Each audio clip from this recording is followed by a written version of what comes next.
கடகராசிக்காரங்க தான் ரொம்ப டைலமாவில் இருப்பாங்க. இந்த படிப்பு படிக்க போகிறேன், அந்த படிப்பு படிக்க போகிறேன், நீட் எழுத போகிறேன், அதை பண்ண போகிறேன். பேரண்ட்ஸ்க்கு என்ன சொல்கிறதுனே தெரியாது. ஏன்னா ஏதாவது சொன்னால் ரூமில் டம்முன்னு கதவை சாத்திக்கின்னு வரவே மாட்டாங்க. 2 நாள் 3 நாள் கெஞ்ச வேண்டியதாக இருக்கும். ஐயோ உள்ளே இருக்கிறா குழந்தை, உள்ளே இருக்குதா, குழந்தை ஏதாவது பண்ணிட்டானான்னு. ஏன்னா ஜன்னல் கூட இருக்காது, ரூமை மூட்டிப்பானுங்க, எதுவுமே பேச மாட்டாங்க, சைலண்ட்டாக உட்காந்துருப்பாங்க. அது போல் மற்றவங்கள தொந்தரவு கொடுக்கறதுல ரொம்ப கில்லேடியான ராசிக்காரங்க.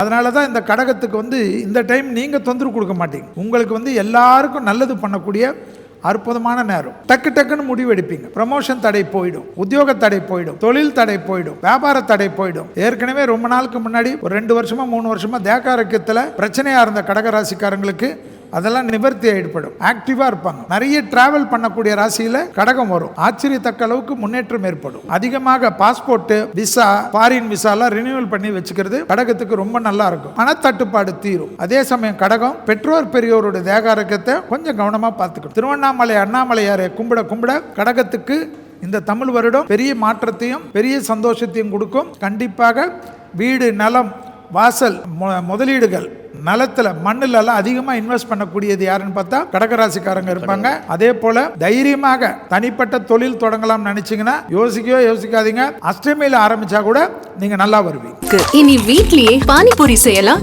எல்லாரும். ஆச்சி பானிபூரி கிட்.